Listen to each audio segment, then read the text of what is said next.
مصنف استاد پروفیسر اسد سلیم شیخ ہمارے ساتھ ایک یہ کہ یا میں صحافی بنوں اور ایک یا پھر میں استاد بنوں. میرے لیے تو وہ بلیسنگ اس لیے کہ وہ کہتے ہیں کہ ہر بحران میں سے کوئی اچھائی بھی نکلتی ہے. گناہگار آدمی ہوں اور روز قیامت میں ان کے حضور وہ کتاب پیش کر کے درخواست کر سکتا ہوں کہ اس کے طفیل آپ اپنی رحمت فرمائیے.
خواتین حضرات، یورپ کی کامیابی کی جب ہم باتیں کرتے ہیں تو یونیورسٹیوں کا نام ضرور آتا ہے، کیونکہ انہوں نے انحصار یونیورسٹیوں اور لیبارٹریوں اور تجربات پر کیا. وہ تمام عوامل اور وہ تمام صلاحیتیں وہ بروئے کار لائے جو ہمارے اسلام کا حصہ تھیں اور ان پر ہمیں کام کرنا تھا، لیکن یورپ نے ان پر کام کیا. تو آج وہاں کی لائبریریاں، وہاں کی لیبارٹریاں، وہاں کے استاد پوری دنیا میں معروف ہیں. اس کی وجہ صرف یہ ہے کہ ان کا فوکس ان کے اساتذہ کی تعلیم، ان کی تربیت اور ان کی سہولیات پر ہے. اسی وجہ سے آج وہ لوگ تعلیم میں، ایجادات میں ہم سے آگے ہیں. لیکن ہماری بدقسمتی کہ ہم اگر کسی ہیرو یا کردار کو پکڑیں تو ہم اس کے نام تک محدود رہ جاتے ہیں. ہم نے جاننے کی کوشش نہیں کی کہ وہ کون سے فاضل استاد اور قابل اساتذہ ہیں جنہوں نے اس کی تربیت کے لیے اپنا کردار ادا کیا اور جنہوں نے اپنے نور اور اپنے علم کی روشنی سے اس کے سینے کو منور کیا. خواتین حضرات، کسی بھی کردار کے بارے میں جب ہم جاننے کی کوشش کرتے ہیں اور اس کو کھنگالتے ہیں تو اس کی تاریخ کسی نہ کسی ادارے، مدرسے یا استاد سے جا ملتی ہے. لیکن بدقسمتی سے اس ہیرو کی تاریخ اس کے نام تک محدود ہوتی ہے اور ہم اسی پر کام کرتے ہیں اور اسی کی کارنامے سوسائٹی کو، بچوں کو اور آنے والی نسلوں کو اس کے قصے سناتے ہیں. اس کے پیچھے جو بھی عوامل کار فرماتے ہیں ہم ان کو بھلا دیتے ہیں. اس ہیرو نے کس اسکول سے ایجوکیشن لی، کون سی یونیورسٹی کی خدمات اس کے ساتھ ہیں، کون سے استاد نے اس کی تربیت میں ایک کلیدی کردار ادا کیا، ہم اس پہچان تک جانے کی کوشش نہیں کرتے اور ہم ان کرداروں کو بھلا دیتے ہیں. ایک بہت ہی اہم معاشرے کا حصہ اور اس سوسائٹی کا بہت اہم کردار جسے ہم استاد کے نام سے جانتے ہیں، یقین مانیں اگر وہ نہ ہو یا اپنا کردار ادا نہ کریں تو شاید یہ سوسائٹی اور اس میں پنپنے والے وہ تمام تر کردار اور نام کبھی بھی اس معاشرے میں اپنا نام پیدا نہ کر سکیں اگر استاد اپنا کام کرنا چھوڑ دیں. بہت ہی خوش نصیبی کی بات، محقق، مصنف، استاد، صدارتی ایوارڈ یافتہ، آج انہوں نے ہمیں وقت دیا اور وہ آج ہمارے ساتھ گفتگو کریں گے. Principal government associate college Pindi Bhattian professor Asad Saleem Sheikh ہمارے ساتھ ہیں اور آج ہم ان سے بات چیت کریں گے. علم کی شمع سے ہو مجھ کو محبت یا رب. خواتین و حضرات، بے حد خوش قسمتی کا دن ہے کہ آج گورنمنٹ ایسوسیٹ کالج پنڈی پٹیاں کے پرنسپل پروفیسر اسد سلیم شیخ ہمارے ساتھ ہیں. السلام علیکم. جی وعلیکم السلام، بہت شکریہ. آپ کے ٹائم کا بے حد شکریہ. ویلکم. آپ بتائیں خیریت سے؟ الحمدللہ، آپ خیریت سے ہیں؟ جی الحمدللہ بہترین. سر آپ بتائیں گے آپ نے تعلیمی سلسلہ کہاں سے مکمل کیا؟ تعلیمی سلسلے کا آغاز تو میں نے اسی شہر سے کیا جس میں ہم بیٹھے ہوئے ہیں. تو میٹرک کرنے کے بعد میں پھر لاہور چلا گیا. یہ 1977 کی بات ہے. میٹرک کے بعد گورنمنٹ اسلامیہ کالج سول لائن سے میں نے انٹر کیا اور پھر اسلامیہ کالج سے جب میں رہائش اختیار کی ہوئی تھی ہاسٹل میں تو مجھے دور سے ہی گورنمنٹ کالج کا مینار نظر آتا تھا، گورنمنٹ کالج لاہور سے. تو خواہش تھی کہ اس مینار کے نیچے جو کمرے ہیں وہاں تک پہنچوں. تو پھر الحمدللہ 2 سال کے بعد میرا ایڈمیشن وہاں ہوا. تو گریجویشن میری وہاں پہ مکمل ہوئی. تو بعد ازاں پھر ایک یہ بھی خواہش تھی کہ اب تھوڑا سا تبدیلی ہو, تو پنجاب یونیورسٹی میں پھر وہ شفٹ ہوا اور وہاں سے ایم اے سیاسیات کیا. تو اس طرح سے یہ سلسلہ جو ہے وہ میرا تعلیم کے حوالے سے وہ مکمل ہوا ہے. سر آپ تعلیمی سلسلے کے بعد ظاہر ہے آپ ملازمت میں آئے, تو آپ ملازمت کے سلسلے میں کہاں کہاں رہے, اس بارے میں بتائیں. یہ جب میں نے اپنی تعلیم کو مکمل کیا تو اس وقت میرے ذہن میں دو ہی خواب تھے. ایک یہ کہ یا میں صحافی بنوں اور ایک یا پھر میں استاد بنوں. تو مجھے یاد ہے کہ 86 میں نے اپنی تعلیم جو ہے وہ ماسٹرز لیول پہ وہ مکمل کی. تو اس کے کچھ عرصہ بعد تک میں فارغ رہا. تو ابھی یہ جنگ اخبار جو ہے یہ نیا کراچی سے یہ لاہور شفٹ ہوا تھا. تو میں نے ایک سب ایڈیٹر کے طور پر وہاں انٹرویو دیا, لیکن سلیکٹ نہیں ہو پایا. تو پھر جو دوسری آپشن تھی, دوسرا خواب تھا, وہ یقینی طور پر پایا تکمیل کو پہنچا اور پبلک سروس کمیشن کے ایگزام میں اپیئر ہونے کے بعد کامیابی ملی. اور بحیثیت لیکچرر یہ 87 کی بات ہے کہ میری سلیکشن ہوئی. اور پہلا میرا اسٹیشن جو تعیناتی کا تھا وہ گورنمنٹ کالج ملک وال تھا. 2 سال وہاں قیام رہا. 2 سال کے بعد پھر ٹرانسفر کروائی اور گورنمنٹ اسلامیہ کالج چنوٹ میں آ گیا. وہاں 7 سال گزارے. 7 برس گزارنے کے بعد ہم جس مادر علمی میں اس وقت بیٹھے ہوئے ہیں تو اس کا قیام 1996 میں ہو گیا تھا. تو اسی وقت سے لے کر پھر میں یہاں تعینات ہوں اور کچھ برس سے لیکچرشپ, پھر اسسٹنٹ پروفیسر ہو گیا, پھر 14 سال یہیں اسی کالج کے اندر بحیثیت وائس پرنسپل گزارے اور اب گزشتہ 7 برس سے پرنسپل کی حیثیت سے کام کر رہا ہوں. سر بطور مصنف آپ کی پہچان ماشاءاللہ بہت اعلیٰ ہے, بڑے پائے کے لکھاریوں میں. شکریہ. تو آپ نے یہ تخلیقی سفر کب شروع کیا؟ بالکل بڑا اچھا سوال آپ نے کیا ہے کہ تخلیقی سفر شروع کرنے اور ہونے میں فرق ہے. جب تخلیق کی بات کرتے ہیں تو یہ ایک بدیت ہے کہ جو شاید ریاضت سے نہیں آتی, یہ کچھ فطری ملانات ہوتے ہیں جو آپ کے اندر موجود ہوتے ہیں. تو مجھے یاد ہے کہ میں 9ویں کلاس میں تھا, یہ میں بات کر رہا ہوں 1976 کی. تو اس وقت یہ سفر کا میرا آغاز ہوا یہ کہ میرے دادا جان تھے مرحوم شیخ محمد حسین, تو وہ بھی پنجابی شاعری میں شغف رکھتے تھے. میرے انکل شیخ اثر مرحوم وہ بھی شاعر تھے. تو کچھ تھوڑا سا ایک ادبی ماحول گھر میں دستیاب تھا اس حوالے سے. تو مجھے شوق تھا بچوں کی کہانیاں پڑھنے کا, سننے کا. تو مجھے یاد ہے ایک دفعہ میرے دادا جان نے ایک کہانی بڑی دلچسپی سنائی, تو اس کو میں نے اپنے انداز سے اس کہانی کو تھوڑا سا چینج کر کے تو لکھ لیا. جب لکھا تو اس وقت مجھے یاد ہے کہ وفاق اخبار چھپتا تھا اور اس کا بزم اتفال کے نام سے بچوں کا صفحہ بھی آتا تھا.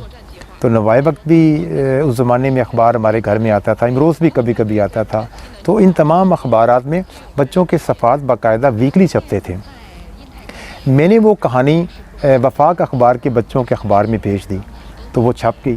تو جب وہ میری پہلی کہانی چھپی تو ظاہر ہے کہ جیسے آپ سمجھتے ہیں کہ ایک 9ویں کلاس کا بچہ اس نے اپنے ہاتھ سے وہ سنی ہوئی کہانی میں تھوڑی سی تبدیلی کی اور لکھ کر ارسال کر دی. تو یہ ہز فرسٹ فلائٹ, تو آپ کو بڑا ایک انیشیٹو ملتا ہے. تو دین میں نے پھر اس طرح کے جو چھوٹے چھوٹے آپ کی زندگی میں واقعات ہوتے ہیں ان کو مختصر الفاظ میں وہ لکھنا شروع کیا اور وہ پھر چھپنا شروع ہو گیا. تو میرے 10th کلاس کی تکمیل تک میرے پاس ریکارڈ ہے تو کوئی 20-25 کہانیاں میری چھپ چکی تھیں. تو یہ میری ابتدا تھی جو میری میٹرک سے پہلے کی تھی. تو وہ سلسلہ پھر چلتا رہا. اس میں ایک تسلسل ہے.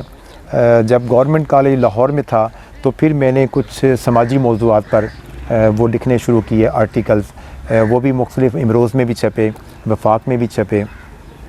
تو جب میں یونیورسٹی میں چلا گیا تو وہاں پھر میرا ایک تحقیقی مقالہ وہ مجھے لکھنا تھا ایم اے لیول پر. اس تحقیقی مقالے میں مجھے بڑی محنت کرنا پڑی. میرے استادوں نے بھی جو یونیورسٹی کے تھے انہوں نے مجھے ہاتھ پکڑ کر, انگلی پکڑ کر جو ٹیکنیکس ہیں ریسرچ کی وہ سکھائیں. اور وہ اتنا تحقیق کے حوالے سے آپ کہہ لیں کہ ایک کام بہترین انداز سے ہوا کہ وہ پاکستان کے سب سے بڑے پبلشر سنگ میل نے اسی مقالے کو کتابی شکل میں شائع کیا. یہ کتاب میری پہلی جو ہے وہ شائع ہوئی 1988 میں. اس وقت میں جاب میں آ چکا تھا. تو پہلی کتاب چھپنے کے بعد تحقیق کا سلسلہ بھی آگے بڑھا اور ساتھ ساتھ پھر تخلیق کا بھی سلسلہ شروع رہا. تخلیق اور تحقیق میں بتا دوں کہ فرق میں نے کیوں یہ پیدا کیا ہے. تحقیق کے اندر آپ کو محنت درکار ہے, تخلیق آپ کی آمد ہے. تو پھر میں نے ساتھ ساتھ جو ہیں وہ سفر نامے بھی لکھے. ٹورسٹ تھا میں, پاکستان گھومنے کا شوق تھا, مختلف جگہوں پہ گیا, جیسے کشمیر کے علاقے ہیں, جیسے سوات کے ناردن ایریاز ہیں, سکردو, گلگت, اس طرح کے سلسلے تھے. پھر اسی دوران یہ ہوا کہ ابھی سروس نہیں جوائن کی تھی کہ فیڈرل گورنمنٹ کی طرف سے ایک ڈیلیگیٹ وہ آرگنائز کیا گیا. یوتھ ایکسچینج پروگرام کے تحت اس کو پورا پاکستان گھمایا گیا سرکاری سطح پر. چاروں صوبوں کے وزرائے اعلیٰ سے ملاقاتیں ہوئیں, گورنر صاحبان سے ملاقاتیں ہوئیں. کچھ ایسی جگہوں پہ بھی ہمیں لے جایا گیا کہ جن کے اندر شاید آج بھی عام آدمی کا جانا مشکل ہو. جیسے یہ قلعہ اٹک ہے, یہ فوج کے پاس ہے. قلعہ سار بالا جو ہے پشاور کا, اس کے پاس. تو یہ ان تمام جگہوں کو دیکھنے کا موقع ملا.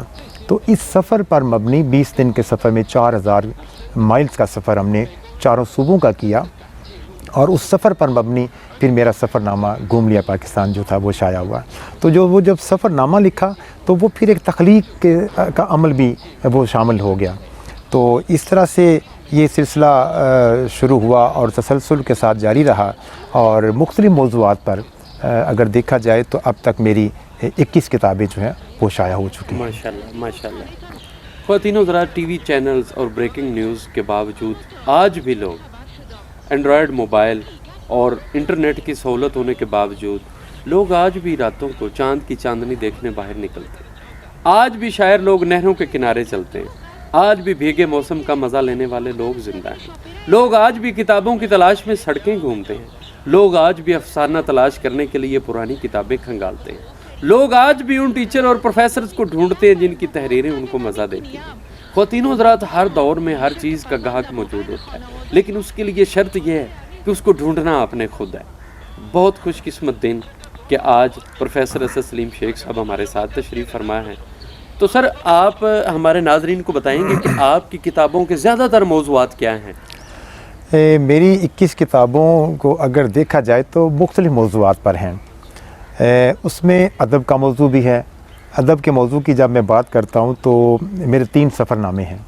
ایک گھوم لیا پاکستان ہے, ایک کچھ سفر بھولتے نہیں ہیں, اور ایک ٹھنڈی سڑک. ٹھنڈی سڑک کا جب میں نام لیتا ہوں تو شاید لوگ سمجھتے ہیں کہ یہ کوئی ناول ٹائپ چیز ہے. بنیادی طور پر یہ لاہور کی جو مال روڈ ہے, جب میں لاہور میں پڑھتا تھا تو گورنمنٹ کالج کے بالکل یہ ساتھ ہی پڑھتی تھی. تو اس کی رومانویت کا بڑا ایک احساس رہتا تھا اس زمانے میں. تو اس کی بڑی ہر زمانے میں بالکل ایگزیکٹلی. تو وہ اس کی ایک بڑی ہسٹوریکل سگنیفیکنٹ ہے, بالکل اس کی عمارات کے حوالے سے, اس کے کلچر کے حوالے سے. ہاں, تو وہ میں سمجھتا تھا کہ اس کے اوپر کچھ کام ہو سکتا ہے. تو وہ اس کی تاریخ کو, اس کی بلڈنگز کو, اس کی رومانویت کو, اس کے ادبی پہلوؤں کو میں نے ایک سفر نامے کی شکل دے کر اس مشاہداتی انداز سے اس کو وہ تشکیل دیا ہے. تو چوتھا میرا جو کام ہے, جو آپ مجھے ادب کے حوالے سے کہہ سکتے ہیں, وہ پچھلے برس 2 سال پہلے اسی کالج کے اندر جب کرونا کے حوالے سے یہ بندشیں تھیں, اور یہ آپ دیکھ رہے ہیں کتنا پرسکون سا ماحول ہے یہاں پہ. تو ان دنوں میں کالج بند تھے, میں تھا یا یہ پرندے تھے یا یہ درخت تھے. تو میں نے فطرت کو بڑا قریب سے محسوس کیا, اور سچی بات ہے کہ یہ سارے درخت جو آپ کو ارد گرد نظر آ رہے ہیں یہ اپنے ہاتھوں سے لگائے یا لگوائے ہیں. تو میں چاہتا تھا کہ چلیں اب بچے نہیں ہیں تو یہ بھی ہمارے بچے ہیں, ان سے کچھ باتیں کی جائیں. کووڈ میں آنے والی مثبت تبدیلیوں میں سے آپ سمجھتے ہیں یہ ایک بہت بڑی تبدیلی؟ جی, میرے لیے تو وہ بلیسنگ اس لیے کہ وہ کہتے ہیں کہ ہر بحران میں سے کوئی اچھائی بھی نکلتی ہے. تو کچھ پہلوؤں کا انسانی والے سے, احساسات, جذبات کے والے سے پوری دنیا کے اندر یہ چیزیں محسوسات میں آئیں. تو میں بتا رہا تھا کہ میں وہ بالکل بہار کے دن تھے, اور میں نے یہ محسوس کیا کہ آج تک زندگی میں اتنی خوبصورت بہار شاید اتری نہیں تھی, کیونکہ گاڑیاں بند, سڑکیں بند, اور پولوشن نہیں ہے, فضا آپ کی بڑی حسین نظر آتی ہے. تو میں یہ تنہائی میں جب آتا تھا تو مجھے لگتا تھا کہ یہ درخت جو ہیں مجھ سے کچھ باتیں کرنا چاہ رہے ہیں. میں اٹھا اور ایک ایک درخت کے پاس جا کر ان سے باتیں کی, مکالمے کیے, پھر ان مکالموں کو اپنی کتابی شکل میں محفوظ کیا. تو وہ کتاب میری شجر کہانی کے نام سے پچھلے سال جو وہ شائع ہوئی.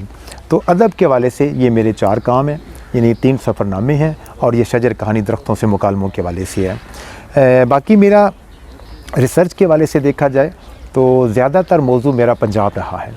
پنجاب کے حوالے سے جو ابتدائی میری کتاب چھپی 96 میں وہ دلے دی بار تھی, اور اس کی وجہ سے مجھے کافی پاپولیرٹی بھی ملی.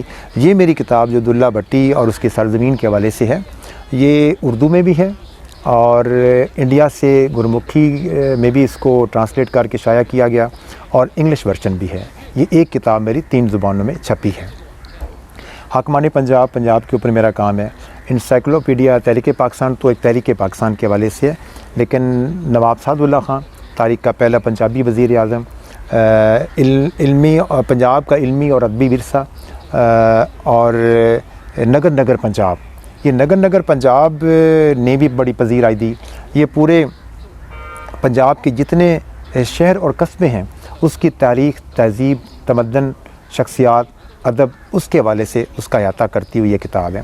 تو ادب کے بعد دوسرا موضوع میرا یہ رہا ہے تاریخ کا, اور تاریخ میں پھر بالخصوص پنجاب میرا فوکس رہا ہے. پھر اگر سیاسیات کی بات کریں, چونکہ میرا بنیادی سبجیکٹ ہے وہ پڑھنے کے اعتبار سے یا پڑھانے کے اعتبار سے وہ سیاسیات ہیں, تو اس میں انسائکلوپیڈیا تحریک پاکستان یہ اس سے ریلیٹ کرتا ہے. لیکن آپ کی ریسرچ جو ہے وہ ہسٹری پر بہت جی, وہ کہتے ہیں کہ جو سیاسیات ہے اور تاریخ یہ بہن بھائی ہیں. درست, یہ سسٹر سبجیکٹ ہے. تو وہ بعض اوقات ہوتا ہے کہ آپ کا جو سبجیکٹ جو ڈگری کے حوالے سے ہے وہ کچھ اور ہو, لیکن آپ کا میلان کسی اور سبجیکٹ کی طرف ہو, تو یہ ہو جاتا ہے. تو اس کے علاوہ ہماری دستوری تاریخ, پاکستان جمہوریت اور انتخابات, یہ میرے سیاسیات کے حوالے سے موضوعات ہیں. ایک میری کتاب جو ہے وہ سیرت کے حوالے سے بھی ہے, جس پہ مجھے بڑا فخر ہے, بڑا ناز ہے مجھے کہ اللہ تعالیٰ نے مجھے یہ ہمت دی, توفیق دی کہ حضور پاک صلی اللہ علیہ وسلم کی ذات اقدس کے حوالے سے بھی میں کچھ کام کر سکوں. اور میں تو کہتا ہوتا ہوں کہ گناہ گار آدمی ہوں, اور روز قیامت میں ان کے حضور وہ کتاب پیش کر کے درخواست کر سکتا ہوں کہ اس کے طفیل آپ اپنی رحمت فرمائیے. تو وہ میرا کام تھا رسول اللہ صلی اللہ علیہ وسلم کی خارجہ پالیسی. تو یہ میری جب میں نے لکھنے پڑھنے کا کام کتابی والے سے کیا تو دوسری یا تیسری میری کتاب تھی جو شائع ہوئی ہے. سر, کون سی کتاب نے آپ کو زیادہ شہرت دی؟ اچھا, یہ رائٹر کے ساتھ ایک دلچسپ پہلو وابستہ رہا ہے کہ ایک وقت میں لگتا ہے کہ وہ کتاب اس کی جو شہرت اس کی وجہ سے ملی ہے, تو ہو سکتا ہے کہ پچھلی کتابیں یا آنے والی کتابوں سے اتنی نہ ملے. تو میں سمجھتا ہوں ٹائم ٹو ٹائم اب شہرت کا انداز اور لیول بدلتا رہتا ہے. مجھے یاد ہے کہ کئی سال تک میری وجہ شناخت جو تھی وہ دلے دی بار رہی, طویل عرصہ تک. اس کی وجہ سے لوگ جو خاص طور پر مشرقی پنجاب سے اور دلے بھٹی اور پنجاب کی ثقافت سے انٹرسٹ رکھنے والے لوگ ہیں, خواہ وہ سکھ تھے مشرقی پنجاب کے یا کینیڈا یا USA یا امریکہ میں لوگ بیٹھے ہوئے ہیں, تو ان کے ساتھ اس کتاب کی وجہ سے بڑا میرا لنک رہا. لیکن جب میری کتاب چھپی ٹھنڈی سڑک, تو میرا خیال ہے کہ وہ دلے دیوار پیچھے چلی گئی, اور وہ پھر ٹھنڈی سڑک کی وجہ سے جو لاہور سے محبت کرنے والے لوگ تھے وہ میرے ساتھ جڑ گئے. اور اس کتاب کو مجھے یاد ہے کہ 2 سال تک قسطوار چھاپا دنیا اخبار والوں نے, تو اس کی وجہ سے بھی شہرت ملی. اچھا, اب ریسنٹلی اگر میں دیکھوں تو نگر نگر پنجاب, یہ چونکہ پورے پنجاب کے اوپر پھیلا ہوا ہے, تو یہ بھی کافی اس نے مجھے پذیرائی دی ہے. تو یہ کہنا کہ کوئی ایک کتاب آپ کی زندگی میں آپ کو زیادہ شہرت دیتی ہے, یہ جب آپ کا کام زیادہ ہوتا ہے تو پھر ٹائم ٹو ٹائم وہ آپ کی پاپولیرٹی کے حوالے سے یہ چیز جو ہے وہ تبدیل ہوتی ہے. اب میں اگر محسوس کروں کہ ان تینوں کتابوں کے بعد جو مجھے وجہ شہرت میری کتاب بنے گی وہ شاید شجر کہانی ہوگی, کیونکہ وہ تھوڑا سا مختلف طرز کا کام ہے. سر, آپ چونکہ استاد بھی ہیں تو عصر حاضر میں نوجوانوں کے لیے آپ کوئی پیغام اگر دینا چاہیں میرے اس چینل کی وساطت سے؟ جی بالکل، میں اپنے جو نوجوان طالب علم ہیں یا طالب علم نہیں بھی ہیں، بحیثیت استاد ان کے لیے ایک بڑا درد محسوس کرتا ہوں، اور بچوں کو جب قربت سے رکھنے کا موقع اتنے طویل عرصے سے ہے تو کچھ چیزیں محسوس ہوتی ہیں کہ ان کے کرنے والی ہیں، کچھ چیزیں ایسی ہیں جو ہمارے کرنے والی ہیں۔ میں تو کبھی کبھی کہتا ہوں کہ اگر آج کی نوجوان نسل کے متعلق ہمارے معاشرے میں امیج یہ ہے کہ نوجوان وہ نہیں رہا جو کسی زمانے میں اس سے ہم توقع رکھتے تھے، تو میں کہتا ہوتا ہوں استاد بھی وہ نہیں رہا۔ ایک پہلی بات تو جی ہمیں اپنی ذمہ داریوں کا احساس کرنا ہے، ہم نے اس نسل کو شیپ دینا ہے۔ ہم تو سانچہ ہیں، تو جس سانچے میں بچوں کو ڈالیں گے وہ سانچے میں وہ ڈال جائیں گے، اس کا مطلب ہے ہم نے اپنے سانچے کو کمزور کر دیا ہے، اس کے اندر وہ اینٹ جو پک رہی ہے وہ بھی پھر کمزور ہے۔ پہلی بات تو یہ میں ادراک کر رہا ہوں استاد کی حیثیت سے۔ باقی جو پیغام والی بات ہے، ہمارا کام تو ظاہر ہے یہی ہوتا ہے، ہم بچوں کو بتائیں۔ تو بچوں کے آج کی نوجوان نسل کے اندر جو چیز میں محسوس کرتا ہوں وہ یہ ہے کہ وہ شارٹ کٹ کی تلاش ہے، وہ تھوڑے دن تھوڑے وقت میں محنت تھوڑی کر کے زیادہ حاصل کرنا چاہتے ہیں، وہ نصب العین کے حوالے سے کوئی چیزیں مائنڈ میں لائے بغیر اپنی منزل کو پانا چاہتے ہیں۔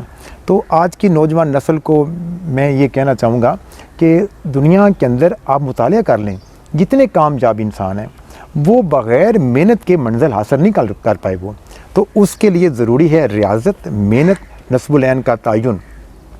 یہ تسلسل کے ساتھ چیزیں ہوں گی تو وہ اپنے نصب العین کو وہ پا سکیں گے۔ تو میرا خیال ہے کہ آج کی نوجوان نسل کو یہ سوچنے کی ضرورت ہے کہ وہ اپنے مقصد کے حصول کے لیے ان کو مسلسل محنت کی ضرورت ہے۔ محنت کے بغیر وہ اگر یہ سمجھیں کہ وہ کچھ بن پائیں گے، کچھ پا لیں گے، تو یہ ممکن نہیں ہے۔ میرا آج کی نسل کے لیے تو یہی پیغام ہے۔ خواتین حضرات، کائنات کے امیر اور سردار انبیاء حضرت حضور نبی اکرم صلی اللہ علیہ وآلہ وسلم نے بطور معلم ایک بہترین کردار ادا کیا اس معاشرے کے لیے اور اسلامی معاشرے کی بنیاد رکھی۔ یہ پیشہ اور یہ کام وہیں سے منسوب ہے پیارے آقا صلی اللہ علیہ وآلہ وسلم کے نام سے۔ تو آج ہم اساتذہ کو معاشرے میں کس نگاہ سے دیکھ رہے ہیں اور اس پیشے کو کتنی قدر کی نگاہ سے دیکھ رہے ہیں اور کس طرح سوسائٹی میں متعارف کروا رہے ہیں، اس کا تعین ہم نے خود کرنا ہے کہ ہم آنے والی نسل کو کیا پیغام دے رہے ہیں، ہم نے اپنے ماضی سے کیا سیکھا اور ہم مستقبل کو کس طرح دیکھنے جا رہے ہیں کہ ہمارے ارد گرد اور چاروں اطراف ممالک بر اعظم اساتذہ کی تعلیمات اور ان کی خدمات کے حوالے سے کس طرح اس معاشرے میں اپنا کردار ادا کر رہے ہیں، یہ سب ہمیں دیکھنے کی ضرورت ہے۔ سر آپ کے وقت کا بے حد شکریہ، آپ نے اپنے قیمتی وقت میں سے وقت دیا اور آپ نے اس قوم کو اور نوجوانوں کو اور اسٹوڈنٹس کو بالخصوص بہت اچھا پیغام دیا۔ اس امید کے ساتھ خواتین و حضرات کہ یہ ویڈیو آپ کے لیے بے حد مفید ثابت ہوگی، اپنا بہت سا خیال رکھیے گا۔ اللہ حافظ و ناصر۔